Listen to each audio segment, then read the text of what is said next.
I won Idol when I was 19. It was in that time, man, where reality TV was really new, and it was what people frothed that stuff, you know what I mean? Yeah. And they didn't have all Yep. these streaming services. No one had anything else to watch, so there was a really big part of the country knew who I was. I came out of that show and it was really confronting. I obviously had some pretty horrendous comments said to me on national television, which were pretty shaming. So when I came out, all these people knew my name, and it wasn't necessarily in a good way. I would get harassed on the street. It would be like, Kate, we love you, or Kate, fuck you shouldn't have won. Like it was very confronting from this young girl from Bendigo who really didn't know what she was doing and so insecure. I just was super, super insecure. Woke up every day with that constant, just riddled with dread and fear of like someone's made a mistake here and someone's going to tap me on the shoulder in a minute and say, mate, we got this all wrong.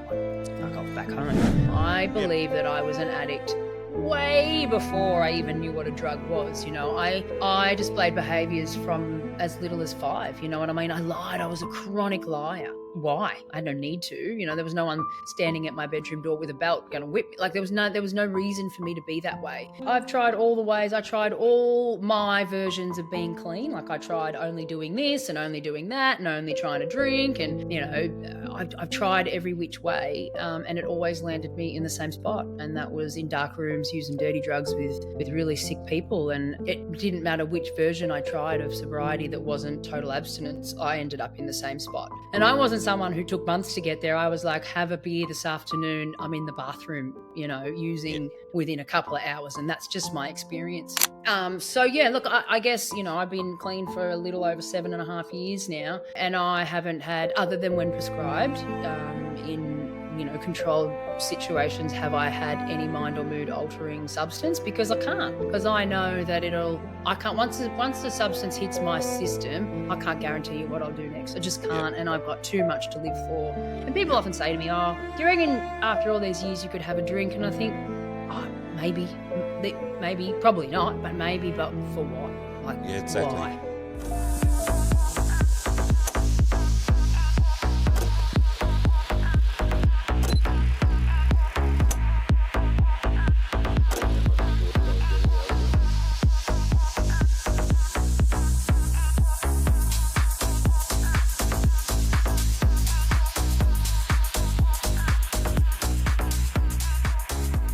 Kate DeAraugo, I've finally got you. Welcome. Yeah, it's been a minute. We've been talking for, I reckon, the best part of 2 years. And the rest.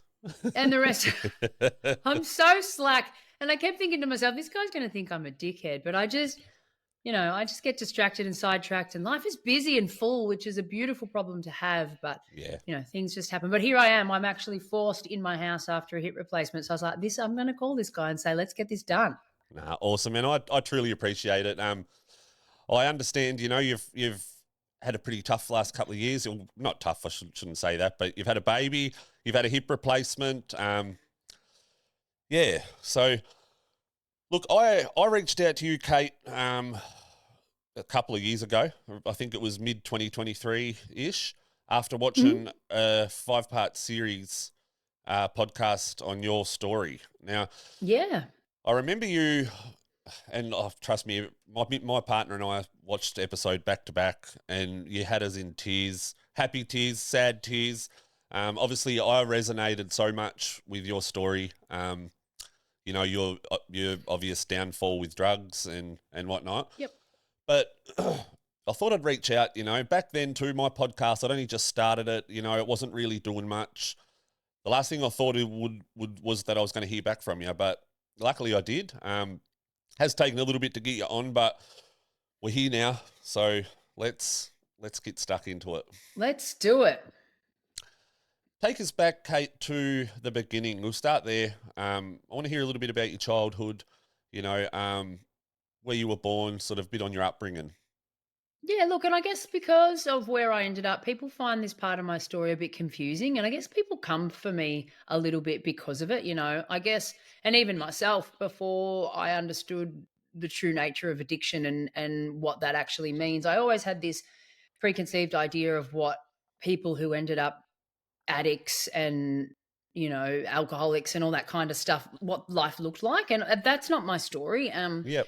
And I think it's a really important message to share. Like I came from a home. I grew up in Bendigo. I had a mum and a dad, a brother and a sister, lots of love in my home, and all of the things that on paper a young girl or a young person, you would assume they needed to grow up a really happy, healthy, balanced person. And that just wasn't my experience. Like, we were certainly not rich or anything like that, but my parents made sure and worked really hard to make sure that we didn't want for anything or we didn't go without. And my mum, God rest her soul, was just one of the most incredibly loving, you know, um, mum that you could wish for. But for Yep. whatever reason, for as long as I can remember, I just always felt like a square peg in a round hole. And I just always felt that sense of fear and that I wasn't right in my own body and that I didn't belong and that I wasn't enough.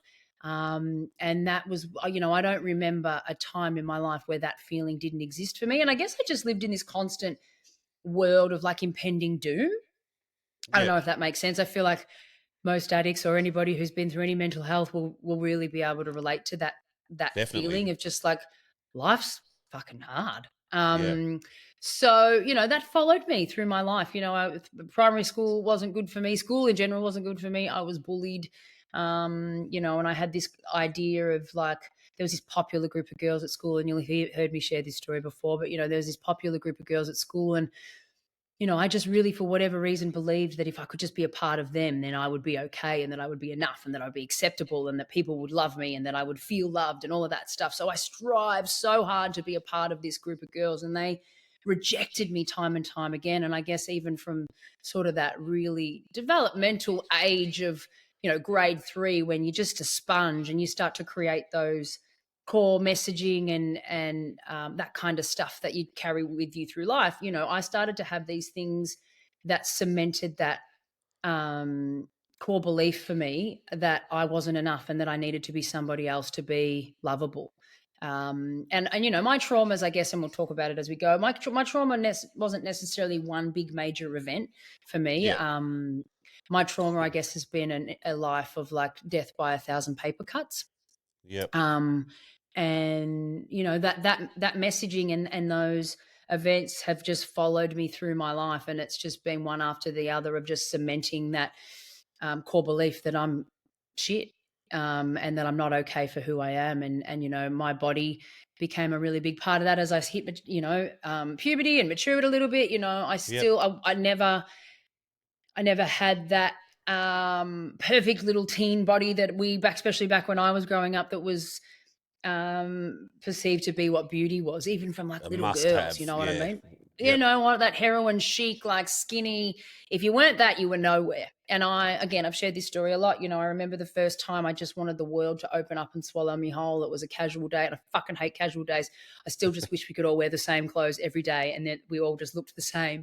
But yeah, like I remember this girl told me that my jeans were too tight, and it just destroyed my life right then. And like as a grade 5, and I again, just had um, that confirmation for me that I just wasn't okay as I was. And, that, as I said, that followed me all the way through primary school, high school. And I just gathered more and more evidence that I just wasn't enough and that I needed to be better. Yeah. Yeah. Completely understand. Obviously, I'm the eldest of 4, so I have a sister under me, a brother, and then Yep. another sister. And my sisters both are very similar. Me as a male, it's different, obviously, but I completely know what you're saying. Through seeing it through my sisters, 100%. Um, Yeah. Look, for those that don't know, Kate, you were a Mm. winner of Australian Idol. Which year was it again?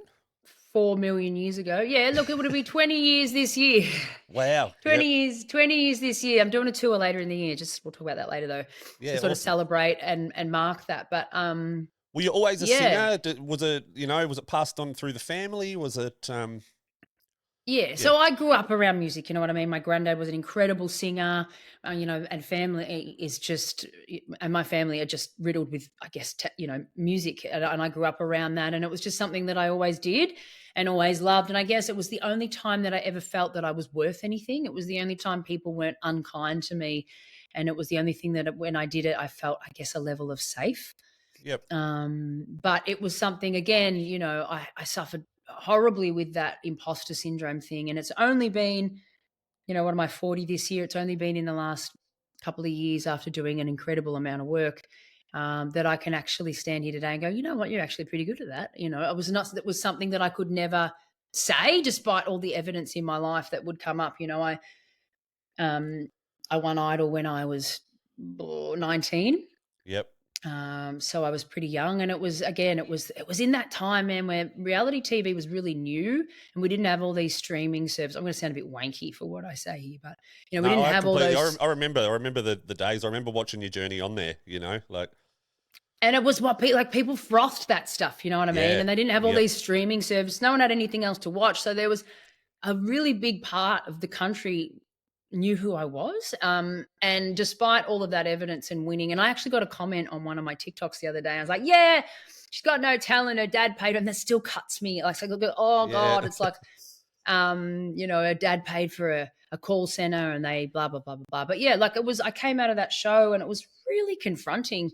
I obviously had some pretty horrendous comments said to me on national television, which were pretty shaming, again, as a young, impressionable young girl, Yeah. especially in that industry. I don't know if you remember it, but it was pretty unkind.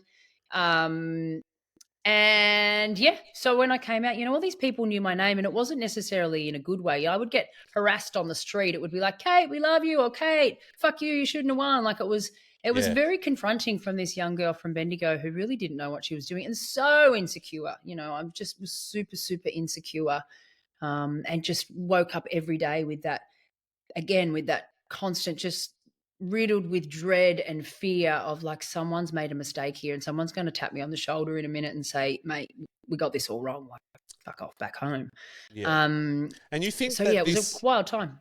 do you think that this anxiety that that you've clearly suffered with throughout all the stages through your life, do you think this does stem back to those childhood years at school? Like, Yeah, 100%. But I think I was just a part of who I was. And like, I Yeah, don't know okay. where your stance, and I don't know, everybody's got a different idea of addiction. And, there's more than one way to skin a cat, as we say. But I'm a big Yep. believer in the disease model of addiction. I Yep. believe that I was an addict way before I even knew what a drug was. I displayed behaviors from as little as 5. You know what I mean? I lied. I was a chronic liar. Yep. Why? I had no need to. There was no one standing at my bedroom door with a belt going to whip me. Like, there was no reason for me to be that way. And I was always, from just the youngest of age, looking for something outside of myself to soothe the way that I felt. And that started with food for me. And as I got older, food has stayed with me up until now. And that's a whole other battle. But I'd get addicted to the window if I thought it was going to make me feel something, and I thought it was going to take me out of myself. Yeah. And that changed over the years. Men, in relationships, I'm a dirty love addict. You know what I mean? Like, I Yep. love me some love. Like, Yeah. those those dopamine hits from some love, toxic love, man. Give me that shit. And I was I always found one of those guys that did my nuts like that, and yeah. and end up getting hurt Oh 6 my months down the God. track. Like, Yeah. And like, I found the most toxic humans to be in relationships with, but I just thought they were the Same. most marvelous people. And I'd moved in, and we were getting married after the 3rd day, you know what I mean? And that's, I just did everything to extremes, and I still do. And I,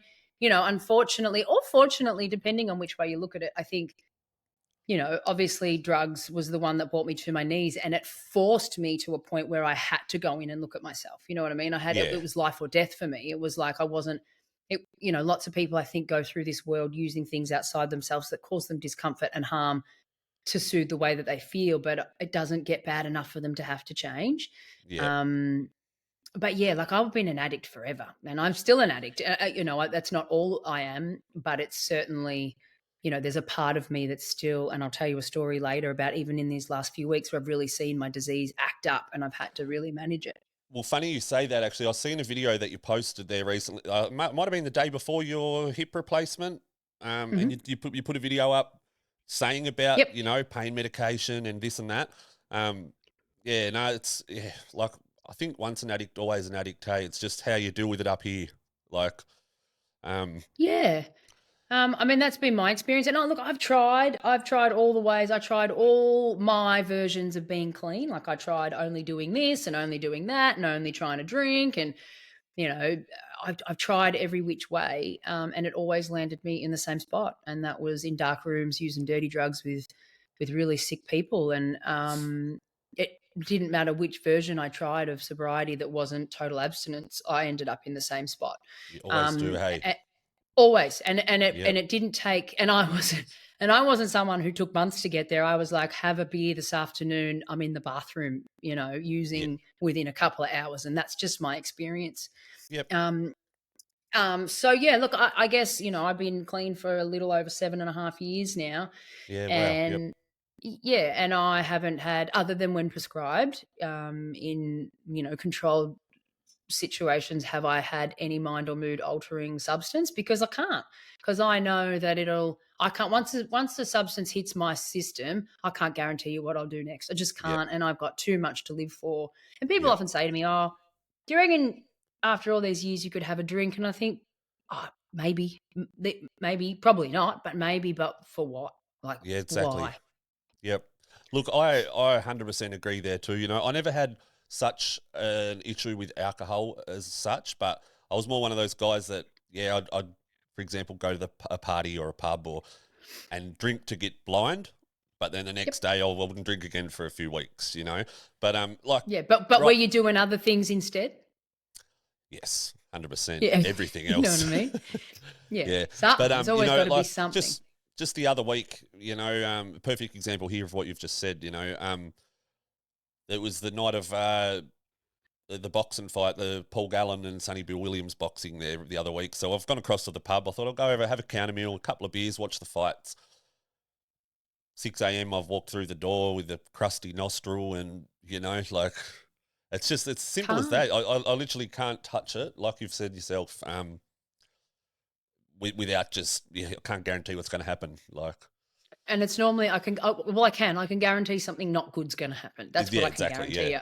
I can guarantee you that I'm not going to make any good life choices.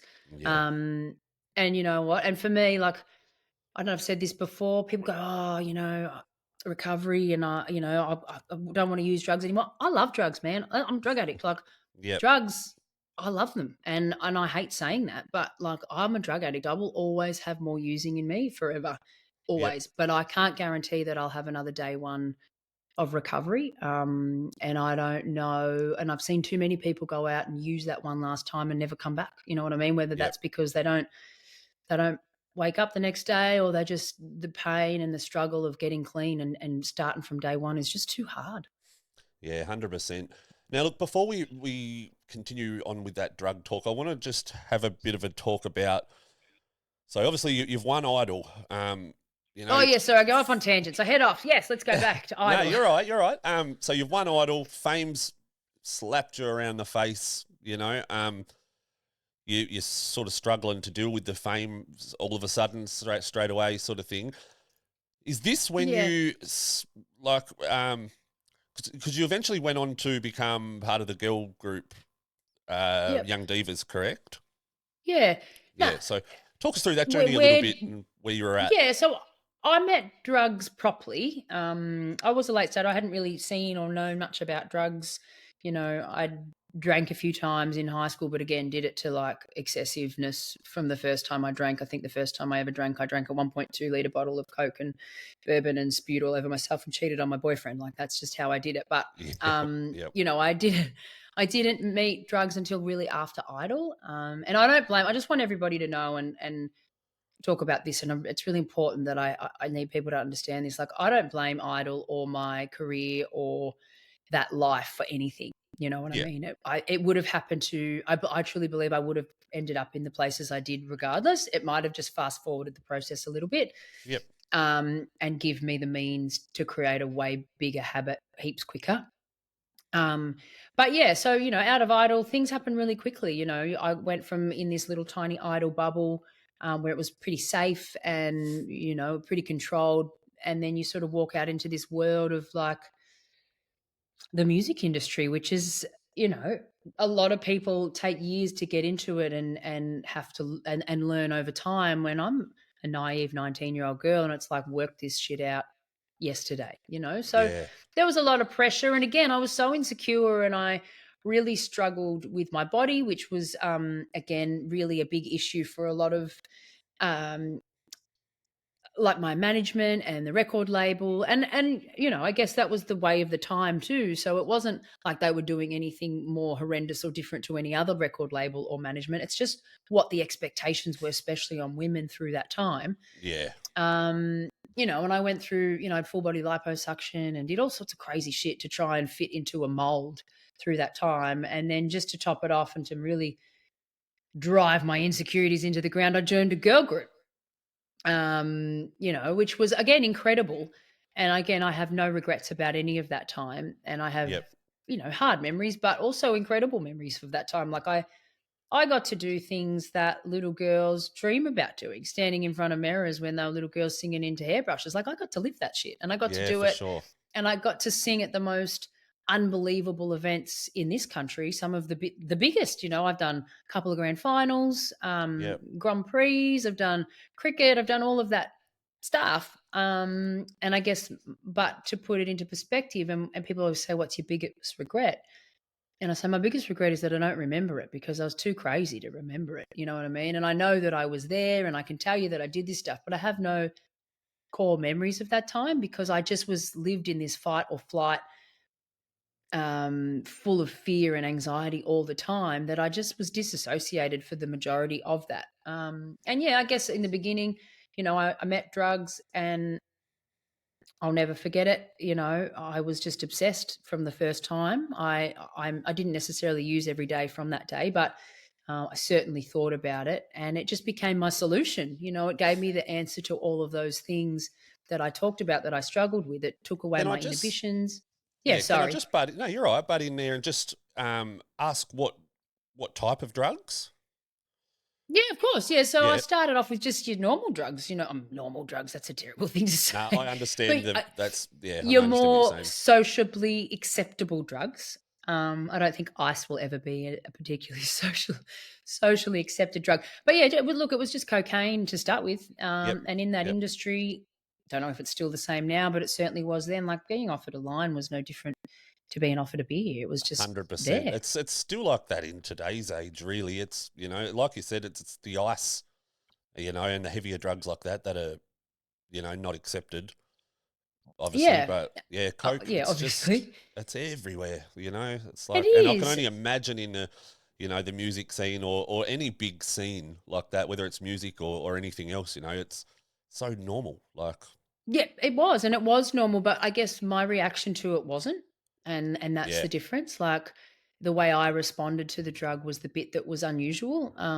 but not something that I could have recognized or was aware of in that time. It solved a bunch of problems for me, and then, I guess, as that thirst to feel that escape grew, um, so did the drugs, and so did the people that I spent time with, and it progressed over the next, what, I think, 14 years or something, or yeah, 13, 14 years. Yeah. yep.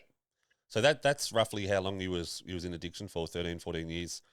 I would say that I used a substance of some sort every day for 14 years, and the only time that I had time out of that and was normally on some kind of um, medication of some sort would have been when I was in rehab. Yep. Yeah, okay. Yep. Okay, so just talk us through a little bit. Obviously, you've joined Young Divas. You're doing big things. Your drug use is, like you've said, you've started to use a bit of coke and this and that. Was it? I guess, how can I put it? Was it known by the rest of the group that you were starting to fade, or yeah? I don't know. I think Was everybody knew did that you feel like there was whispers going on, like, oh, Kate's on the downward spiral, or I think that there was concerns. Look, and back then, it no one cared how I'm gonna no one cared how fucked up you got as long as you didn't fuck up. You know yeah, what I mean? And I think yep, that was the thing. Um, and I think everybody knew what I was doing, but I showed up most of the time. But I guess they got to a point, and I didn't look good. You know what I mean? My appearance probably started to suffer a bit, and I just Deteriorate a wasn't bit. myself. And I actually had a really interesting thing happen recently, I which put perspective on that time for me. Like, I always thought I was really easy to get along with and friendly and kind. Like, I prided myself on that. Like, I thought that I Yeah. was that, easygoing, the person that I am today. I thought that was been a part of who I was. But Yep. I did a post on something, TikTok, and I had a more than 5 people come back to me and say, "Yeah, I remember you. I came across you during a Young Divas time and you're a bitch." And I was like, Oh, "Whoa, like, you were really rude to me, or you were really this." And I was like, "You know what? I probably was, because I was just fighting. Every day was such a fight to try and be these 2 people. I was living these 2 lives of, like, this addict that was, like, gaining momentum at a rate of knots, and also trying to keep face of this really public figure and present a certain way. And it was hard, and I obviously wasn't anywhere as good at it as I thought I was. yeah.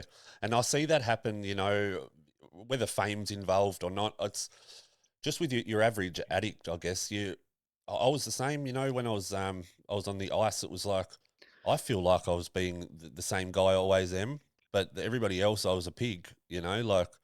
And Yep. you don't realize, I guess, until, like you've just said, you've seen those comments and it sort of made you flash back a bit. You don't realize until you do clean yourself up, or you witness somebody else doing it. Yeah, and, I guess on reflection, and, hindsight is a wonderful thing, as we always say. But, like, I think back to when I needed to pick up, or I needed to get on, and that desperation and that feeling and that fear that just kicks in like nothing else matters. Like, I would have been rude to people. I would, not Yeah, knowingly, but I would have been so obsessed and so tunnel vision on needing to use to feel okay, that I probably was a really awful person to be around.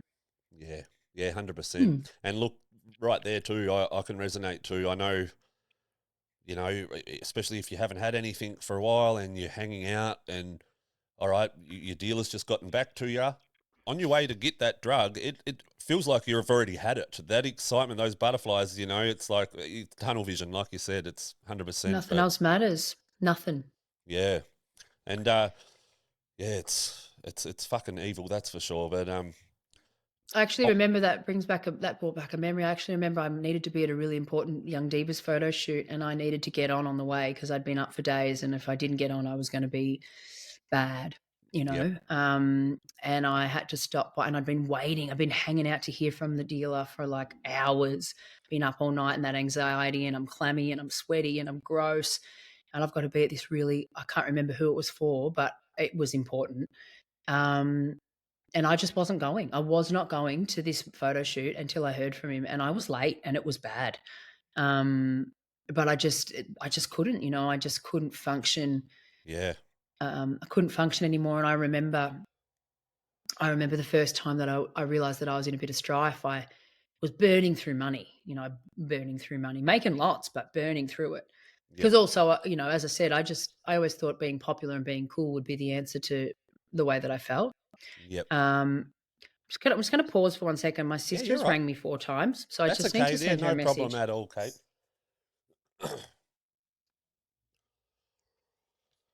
Sorry. You're right.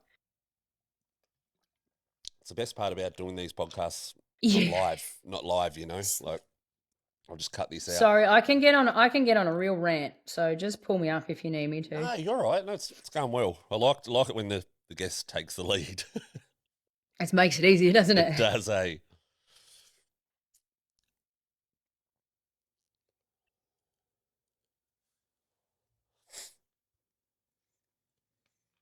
I'll just call her real quick. Sorry, dude.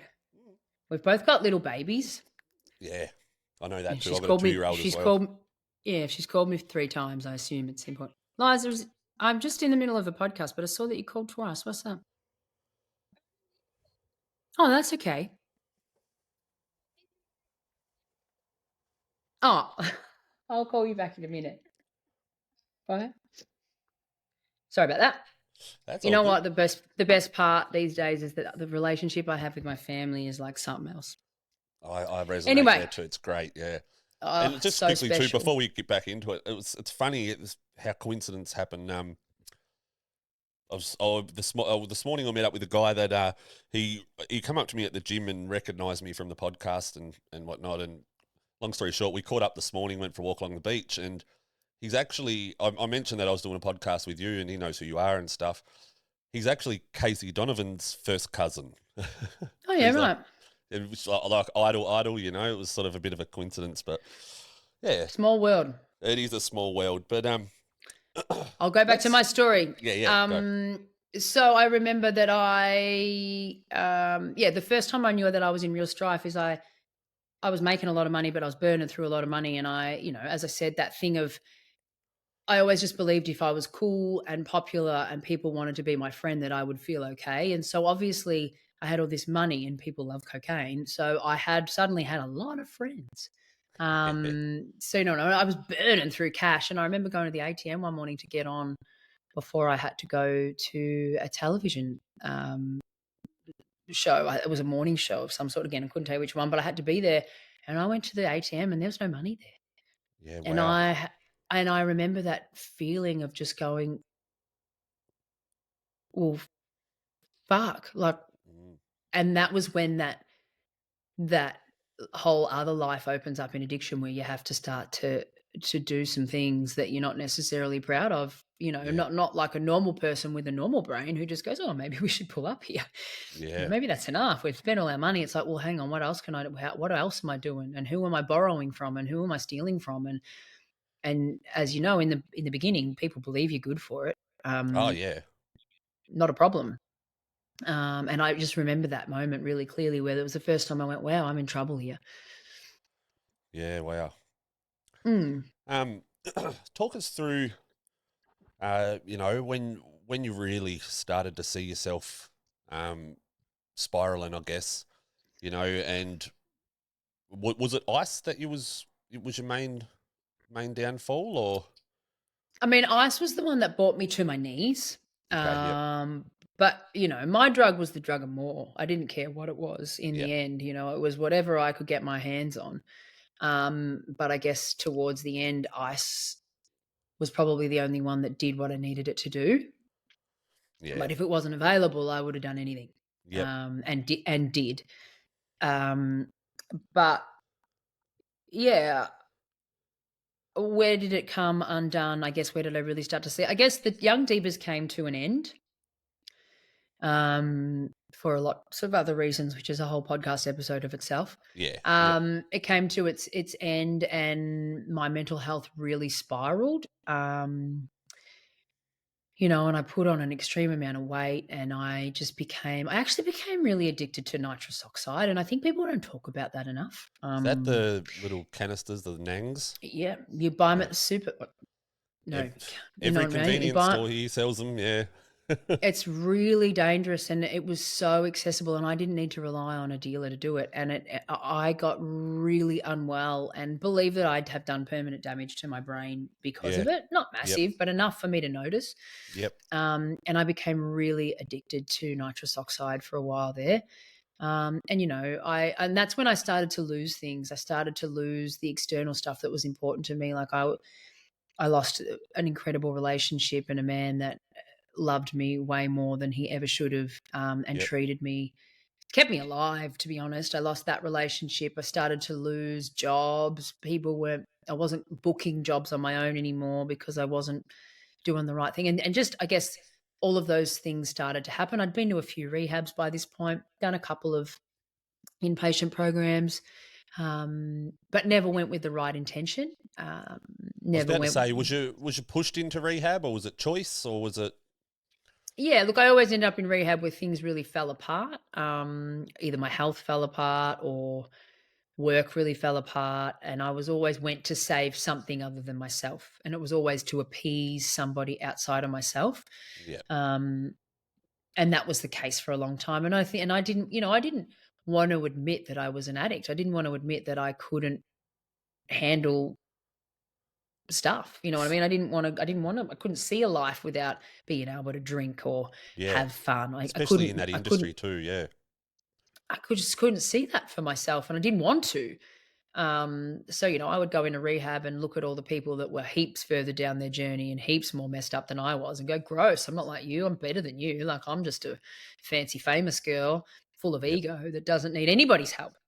Yep. And you know what? I'd leave those rehabs and within weeks be back to where I started. So, that was, but it was a long road from there until getting clean. Yeah. Yeah. Yeah. Okay. um, I guess, I suppose I'd like to hear about, because you by memory, you listening to that 5-part series, you got clean and then you'd end up back on it and stuff. When was the real turning point? Like, day one of recovery, I guess. Yeah. So I guess, from that time that I just mentioned to getting really clean, like a lot of stuff happened. Like I Yeah. had a very public, I got caught driving using ice, and um, that didn't go well. I just tried to relaunch my career, and I'd had a gastric sleeve and I'd lost a lot of weight, and I tried to relaunch this career, but I was using ice at the same time. And so I was really thin. Um, and I tell these stories because I guess it sort of makes the rock bottom make more sense. But Yeah. Yeah. Yeah. I had some big external rock bottoms. Like I think the headline was Kate DeAraugo Choose Ice, and I was so crazy at the time and so delusional that it wasn't, oh my god, I've been busted, or I've got to go to court for using ice and driving a vehicle. It was, how dare they say I chew ice? Like, I'm cooler than that. You know what I mean? I was just so deluded. Yep. Uh, and so in that moment, and I guess, and there's, footage of me out the front of the court in Sydney and going, and, I just didn't care. It doesn't matter now. No one's going to come for me, And the day I went to court, I nearly missed my case because I was sitting in the toilet smoking pipes. Like I just was so done and so far gone by then. Like my insanity had really kicked in, and I, um, that for me, I guess that rock bottom of what would have appeared to be enough for most people, for me, that was like the permission that I'd been looking for to really use. And for me, it was like, right, you all can see that I'm a junkie. I'm going to show you a junkie. And off I went, and I used in a way unapologetically without hiding anymore. And it was a really awful, traumatic couple of years. And Yeah. ice really took a hold of me. And that's when I started to do things that really broke me spiritually, I guess. I lost all self-respect and self-love, and my morals and values were so far up Schitt's Creek that, I was a person that nobody could recognize, I guess, and crime Yep. became a big part of my life and a bunch of other things. And eventually I met a man, and I guess this is, a part of my story and a very common story, I guess, in that using world. I met a guy who was incredibly unwell, and I don't have any hard feelings towards him these days because I look at him as and his childhood and what he was brought up against, and he was just a really sick, scared, traumatized young man himself. Yep. That doesn't excuse his behaviors, but it helps me understand them, I guess. But yeah, look, he was a really dangerous man. He'd been a criminal, he's a career criminal his whole life. And he showed me a side of the drug world that I'd never seen before, and introduced me to things that I will never be able to unknow or unsee. But he was also incredibly violent and incredibly dangerous, and it really, I got stuck in that domestic violence, love, addiction, madness that is really common especially in the world of crystal meth. I think it's a really So bad. common Yeah. story, Yep. and it's so bad, and these two toxic lost humans just get locked in together and just do each other so much damage. Give me anxiety. It's Yeah, you talking yeah, about like it, because I know the so feeling. much. Yeah. And and you become these partners in crime, but you just destroy each other. And a lot of the time that involves a lot of violence, and a lot of women get really, really hurt. Yeah, And I was definitely. one of them. Yeah. Okay. Yep. And that was just the path that I was on. But, a couple of months after meeting him, and, I was more addicted to him than the drugs. I think at some point he went off to jail, and I went to rehab, and it was the first time I'd been in there. I went to rehab for him, again, not me, but I heard enough recovery for something to stick. Yep. Um, Something stuck. It wasn't enough to keep me there, but when he came out of jail, again, I was so addicted to him.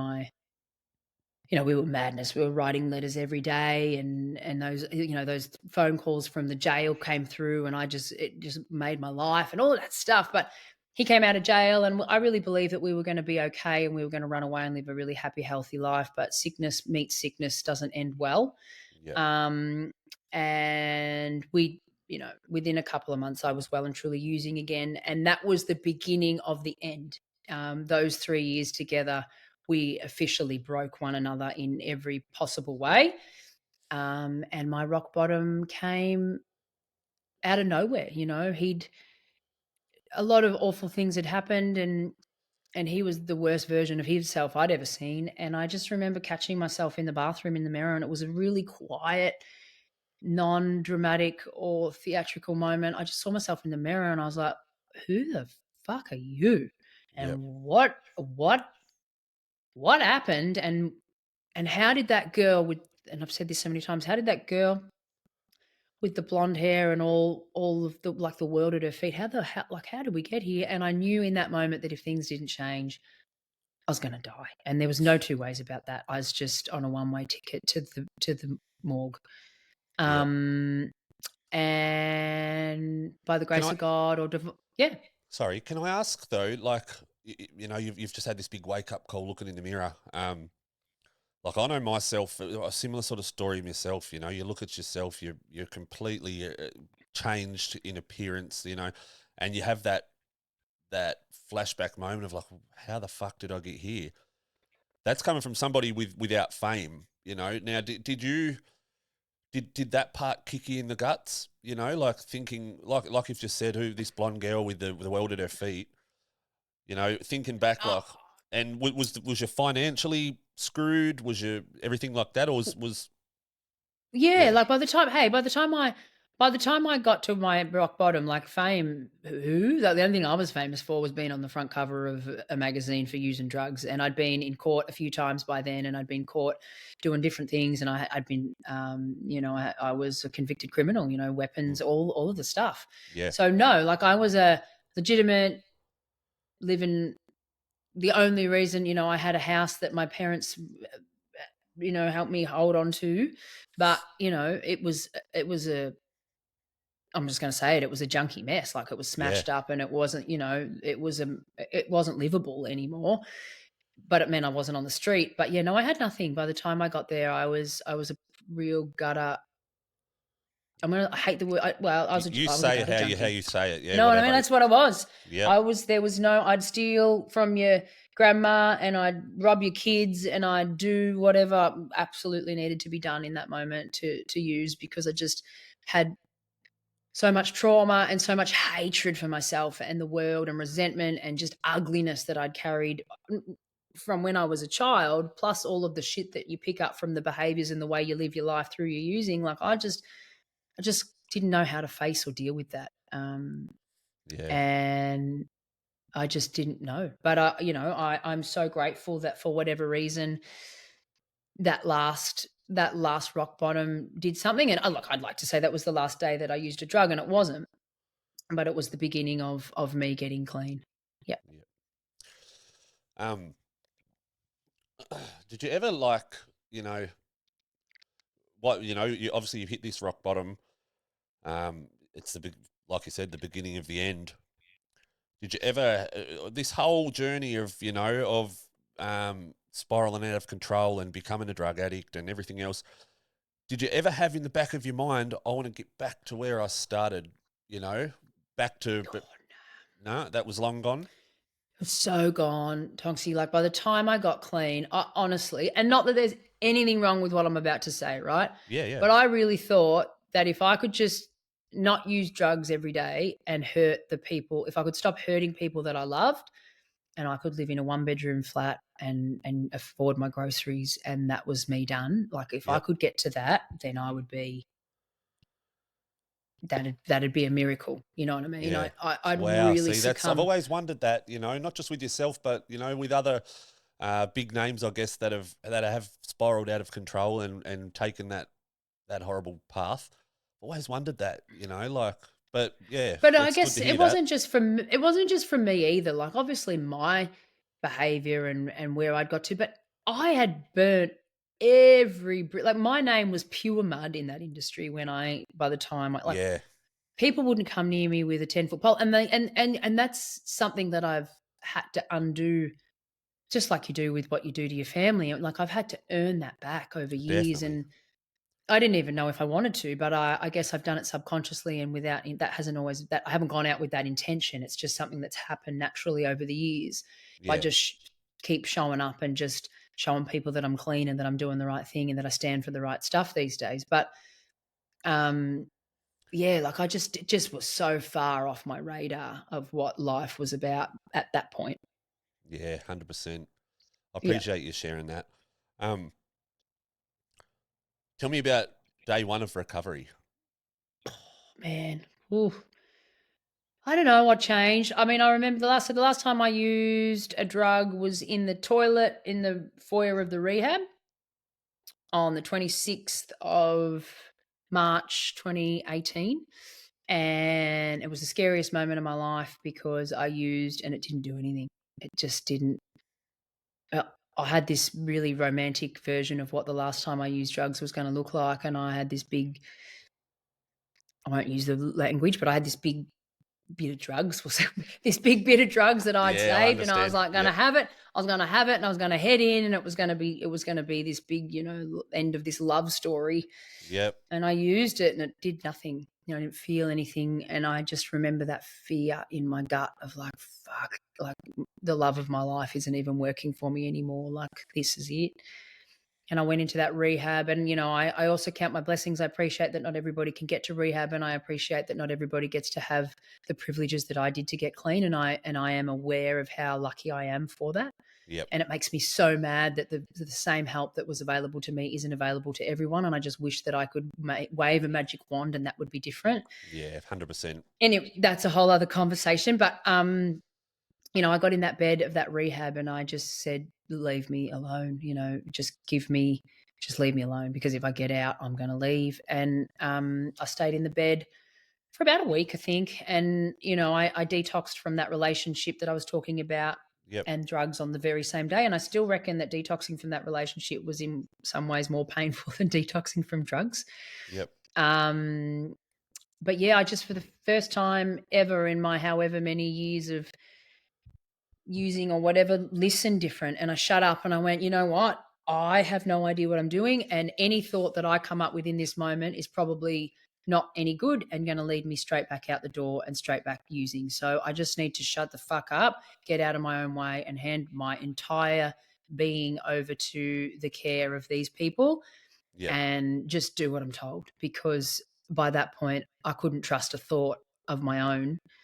Um, I just couldn't. So it was a total shift in my thinking that just went, you know what, I just gotta trust other people with my life here because I can't be responsible for it. Yeah, yeah, 100%.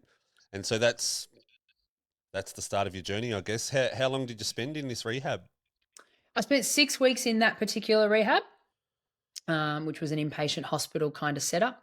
Yep, And I knew it was different from all the other times because the 2 nights before it was time for me to go home, I pulled one of the nurses aside and just cried hysterically, like, in fear. I was like, I'm so terrified to leave. And I'd never done that before. I was always like, get me out of here, get yeah, me home, like, fuck this joint.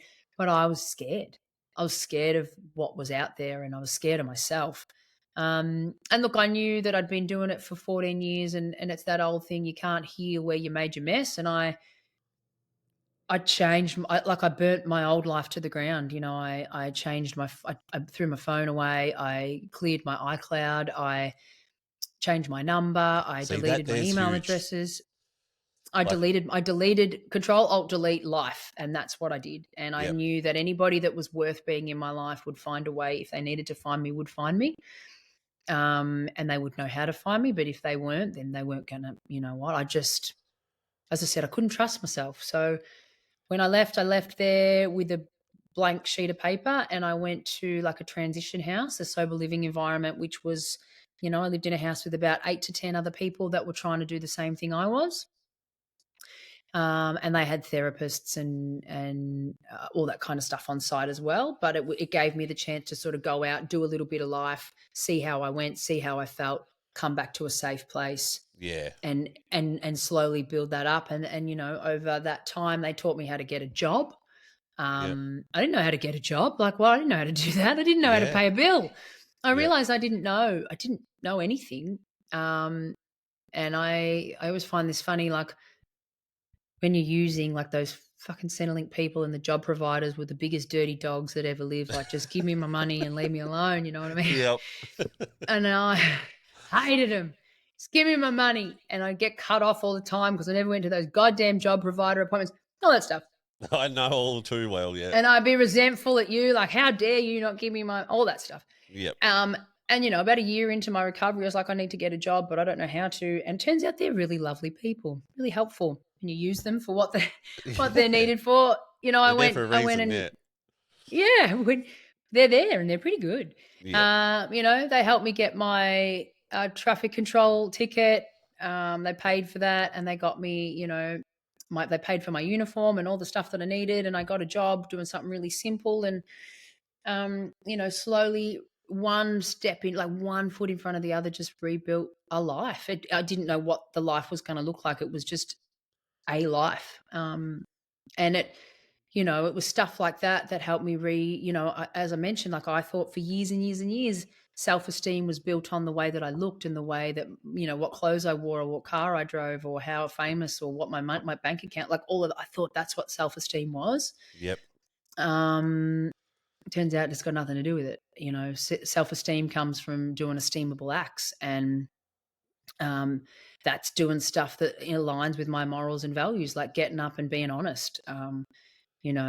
Not telling lies or being on time for a job or having a job. You know what I mean? Yep. And it's Yep. all of those little 1%ers that don't seem like a lot that I just slowly started to put back into my life that gave me a sense of self-worth. And yeah, I've just built on that in the last 7 years. Yeah. And all right, let's turn it around and I guess give us a little bit of an insight on what the last 7.5 years have been like. Obviously, you've had 2 children, correct? Yeah, I've got a 6-month-old and a 2.5-year-old. Yep. Again, something that I never thought that would be available to me. I thought I'd miss my boat there. The first couple of years, probably I called early recovery the first 2.5 years. Like I was still really easy and didn't make any crazy life choices or try What and about change the world. cravings? Like, any of that happen, or was that sort of left at the rehab? No, that took me. I couldn't tell you the day. I couldn't tell you when or how long. I just know one day I woke up and was like, wow, I haven't thought using drugs would be a good idea for a little minute. But in saying that, like actually I said at the beginning of this chat, like I'm an addict. So once I put the drug down, it was a bit of a game of whack-a-mole. You know what I mean? Like I would Yep. have one behavior pop up and then I'd have to go, wow, that's interesting. And I'd, shop, addictively, or I'd just do something too extreme along the Yeah. way. Yeah. That's so Um, common. you know what I mean? So, Yep. but as far as the drugs are concerned, I can happily say that it's been years and years since I've thought drugs were the solution to my life. The Yep. only time that has happened that I got an instant like pang of like shit I need to use was when my mum died. It was a really sudden traumatic event and I wasn't ready for it. Obviously, I had no preparation and I didn't see it coming, and it was in the Yeah. middle of the night. I remember And I hearing was you talk 13 about weeks. this. Yeah, I was 13 weeks pregnant with my first baby, and I just remember like that feeling of going, well, I don't know how to manage this feeling, so I probably need to go and use. And had I not been pregnant, would I? I'll never know. But I didn't, and I got through all of that without using a drug or any kind of substance to get through it, and I'm really proud of that. Definitely. Um, Yep. but yeah, I don't know. I don't know when the cravings have stopped, but it's been a really long time since I've thought about it. Yeah. Yeah. Nah, that's awesome. You know, it's like starting to see you pop up. Well, we have been the last couple of years, I guess, but you know, your face is starting to become familiar again, especially across social media and stuff. And um, you mentioned at the start of the podcast too, you're coming up to 20 years from Idol. You're going to be doing a tour or something. Yeah, just a couple. I just was like, wow, 20 years, so much life has happened, and I've lived such a life. Wasn't the life I was expecting it to look like when they said, and the winner is Kate DeAraugo. It's not how I saw it playing out, Yep. but it's the way that it played out. So I'm just doing five shows. I think there's one in four, can't remember. Bendigo, Brisbane, Sydney, and Melbourne. Four. Yep. The dates will be all up on my website. But yeah, I just thought I just wanted to do like a little intimate, nothing major, just to sort of recognize the life and Yeah. and sing songs that sing some songs that were a part of my journey and that have meant something. And I haven't. When's this episode out? Actually, I haven't announced that yet, but you can put it on your thing. This will be out in 2 weeks. Yeah, I've still got one to Oh, drop. beautiful! Before It'll you, be so. out by then. It'll be Yep. out by then. So yeah, I'm really excited about that. It's the first time that I've done a show on my own in a really, really long time. So it's a special little tour. It means a lot to me, for me. Can I ask where your music's at? Obviously, throughout your your shitty path, was music ever a thing? You know, like I mean, once you sort of went downhill, did you ever keep up with the singing or anything like that? It was thrown out. Yep. Once it was gone, it was gone. I just a full-time drug user. But music is a part of my life. I do stuff. I do it for a different reason though now. I do it because it makes me feel good, and I'm not chasing unicorns with it anymore. I'll do stuff that feels right, but my priorities isn't trying to make number one hits or anything like that anymore. Yeah, more of My a hobby priorities are than a different. job. Yeah. Yep. Oh, look, it's still a job, and I do it professionally. When I do it professionally, but I do stuff that feels right as opposed to chasing something that Yep. isn't. I understand. I'm not that person anymore. I'm just not. I just don't have it in me. So yeah, it sits in a place that works for me, I guess. Yeah, 100%. Where do you see life going from here, Kate? I don't know, like my biggest achievement, I think, to date is being a mum and being a good one. Yep. And I'm really proud to be able to say that. That I'm not perfect and I still fuck it up, but that you're not a Yeah. mum unless you are doing it wrong somewhere. But That's right. I turn up for my kids, and I do the best I can every day. And I've never loved anything.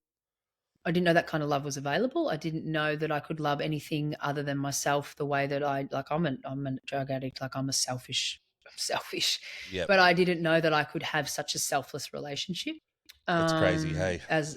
As I can with these two little humans. They just break my soul in the most incredible way every day.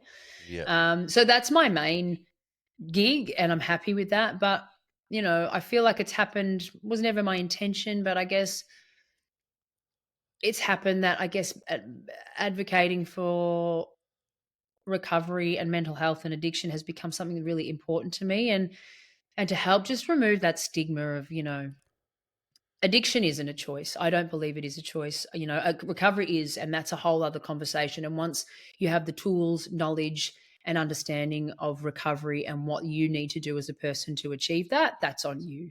You make the choice. Like if I was to go and pick up tomorrow, that would be my choice, and I That's would right. have Yeah, it's a nobody. choice at the beginning, and then it's a slave throughout the whole It's addiction. You're a slave to yeah. it. It's like, but you know what? I didn't know when I picked up those drugs that would be that would be the response that I had. I didn't know I was an addict, and I didn't know that that's how life was going to play out for me. And by the time I got there and realized it was fucking too late. You know what I mean? Yeah, However, always is. you know what I mean? Gone. Yep. Forget about it. People always go, why did you even try us? You knew what it would do. It's like, by that point, man, it was too late. Like, I didn't care. You Yeah. think I cared by then? Of course I knew, but I was so unwell and so sick and so addicted and so unable to just sit with who I was. Like, I didn't care what it was. Could have Yeah. been rat poison for all I cared. Yep. Probably was. Yeah. So I really advocate for that, and that, addiction doesn't discriminate, doesn't care who you are, doesn't care who your mum was or who your dad was or what school you went to or what television show you won or if it gets you, you got. And but also, on the flip side of that, I've met some of the most incredible people I've ever met in this world are addicts in recovery. And you know what? I've met people that have come from places that you wouldn't have thought anybody could come back from, and they have the most beautiful, wonderful, full lives. And a recovery is available to anybody if they're prepared to go and get it. So that's 100%. the stuff that I stand for these days. And if I get to do that, I have this unique, weird platform because I had a bit of a name and people watched me fall on my face in public. I like to maybe use that for good, and so it wasn't all for nothing. Yeah, yeah, well said. Just quickly, you've mentioned, your greatest gift is becoming a mother. You're obviously, you've got two young children. Were you much of a maternal person throughout your life? Like, was there, because obviously I've seen your content and stuff. You come across as a brilliant mother. It's just, did it just come natural, or was it I say this Um, because my recent partner, Beck, yeah, we've had a daughter, and it's her first daughter, and she was the complete opposite to a maternal person. She's had I bub, think and that happens to a lot of people, you not for couldn't get a better everybody. mother. So I don't know. I knew, and I didn't know. And again, I'm not knocking anybody that this, I'm not knocking anyone, and I don't yeah, judge anybody for anything that happens. Life happens, and yeah, shit goes south, right? It just does. yep, But for some reason, the only thing that I was ever really stuck on in my using was not getting pregnant. It was the only thing I was responsible with in all yeah, of okay, my yep, irresponsibleness, yeah. if that I makes sense. understand. Yep, yep, You know what I mean? I made sure that shit was not gonna happen. And because I didn't want to put that on. I didn't want to create another me, you know what I mean? And yeah, of that's also course. been one of my biggest fears having babies. Like, what if this little baby has the same brain as me, and it's scary. But Yeah, I don't I know. It often think just, that too. Yep, what if, you know what? And I go, well, if one of them are, then I'm well and truly equipped to help them with that. And also, I know what they need as little people, I guess, to give them the best chance at not playing it out like I did. And yeah, it that's right. doesn't have to. But yeah, look, I don't know. I realized when somebody asked me what I wanted life to look like when I was in recovery, I just knew that being a mum was part of that. And I'm Yep, very lucky that I got the opportunity to be a mum not once but twice. And yeah. yeah, Do you since it's plan on having hard, any being a more? mum's hard. No, No. that's me. I'm too old. 40, thank you. That'll be me. And I do, I do want to go and live my own life. And, I wasted and lost. I didn't get clean till I was 32. So, put a couple of years in there to actually get clean and get some kind of life back under my belt. I want to go out and be able to enjoy that as a grown up at some point. But yeah, I'm very blessed with the life that I have. Yeah, unreal. Look, Kate, it's been an honour having you on. I won't keep you No, too man, much thanks for having longer. me. No worries. It's yeah, like I said, I've been really looking forward to this one. But a couple more things. Give us a bit of a shout out on your social media, maybe where people can find you. You mentioned your website, and obviously Yeah, my I'll throw all the website. descriptions in all the links in the description as well. So Yeah, look, obviously a big part of what we do is social media. I found that so hard to get my head around when I come out of addiction. I was like, what is this social media land that everyone's talking about? But yeah, I only used it for one thing back in the day. But you'll find me on all of them: TikTok, Instagram, my website, katedearouge.com.au. And I'd love, follow, everybody that follows one another in this space helps each other, feel seen and heard. And yeah, that's where you'll see me. awesome. And last but not least, give us some of your best advice. Maybe for, I mean, not just a female, I guess, but anybody that is looking like heading down the road of addiction, or maybe even just being smacked in the face by a bit of fame. Even, what would be some advice you Um, could throw out there? Smacked in the face by fame. I don't know if I'm the person to give that advice. I didn't do so well. Um, just remember who you are, I guess, if that's ever, try and remember who you are. And um, Yeah, I don't know. It's a scary, scary world. I guess it takes a certain person, I think, to survive in that space, and just and keep the people that you trust close. Yeah. That'd be, that was one of my mistakes. I pushed the people that I knew that wanted the best for me away, and it didn't help me. But as far as the addiction stuff's concerned, I think I've never met an addict that doesn't learn the hard way. So there's never going to be a good day to get clean. You know what? You're never going to be ready. You're never going to wake up and go, "Oh, I'm so ready to get clean today." Oh, That's not so how it's going true. to work. Just Mm. just do it. Just take the step, make the call, ask for the help. And I recovery's not easy. It's pretty simple, but it's not easy. And those first little bits are probably the hardest things you'll ever do. But it passes, you know what I mean? Like, I've never met a feeling that killed me. I've met a couple that I thought would, and I've learned, I guess, the greatest lesson that I've learned in recovery is that nothing's permanent. Nothing. It all passes. All the feelings pass. All the good, all the bad. It all moves and shifts, and It does. you will be okay out the other side of whatever's going on in that moment, as long as Time. you don't pick up That's all it takes, eh? time. Time heals it all. Just don't pick up, and recovery is not something you can do alone. Find your people, find your community. For me, it was Narcotics Anonymous and the community that I built there that helped. Rehab got me clean, NA kept me clean. Find your people, find the people, whether they be, there's this incredible community that I'm seeing coming out on TikTok with your Gazers and all of that,